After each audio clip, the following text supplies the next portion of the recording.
So, hello and welcome to another episode of Keiara's Tech Adventures. Today I will be doing a review on the Razer Blackwidow Chroma keyboard. So, this is version 1 of the keyboard, so it doesn't have the wrist rest. And I also have the version that has the Razer green switches in it, so that means they are clicky. So, this is the keyboard all plugged in. So, you will need to install the Razer Synapse software to configure the lighting of the keyboard, but it is quite easy to use, a simple few clicks, and you can use a lot of the ones that are already in there. So like there's a reactive one which lights up when you press it, and then there's a ripple one which will ripple across the keyboard. And it's really easy to make profiles, so when you go onto a game it will change profile automatically if you link it. So I have one for League. You can't see it very well, but like these ones are lit up differently. There is one that I have for Osu. These two are lit up differently.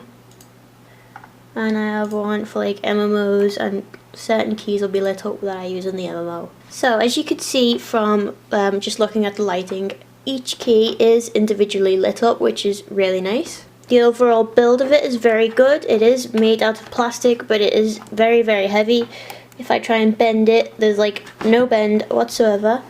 You do get a braided cable, so this cable is really thick. So at the side of the keyboard you can see you get a USB port, a headphone jack and a mic jack. Now obviously you'll have to plug these in on the other side. They're just extenders, but it is still a very nice touch. So the plastic keycaps on this keyboard actually feel quite nice. I mean, I've used this keyboard for 2 years, and you can't really see, you know, any difference from what this would be to a brand new keyboard basically. So there isn't any like shine, the keyboards haven't worn at all. So it is like, they are very high quality keycaps. So the Razer green switches, they are very similar to Cherry MX Blues. They do make an audible click when you press them. But I feel that these are actually quite a bit more tactile than what you'd expect from a usual Cherry MX Blue keyboard. Basically means like it recognizes it faster, you don't have to press it down as far, it pops up faster, that kind of thing.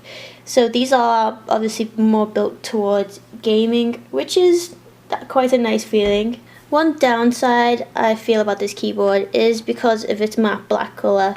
Like dirt and like fingerprints and like grease, anything like that shows up really easily, so it can look really dirty really fast. Overall though, this keyboard does look really nice and it has a really solid feel to it.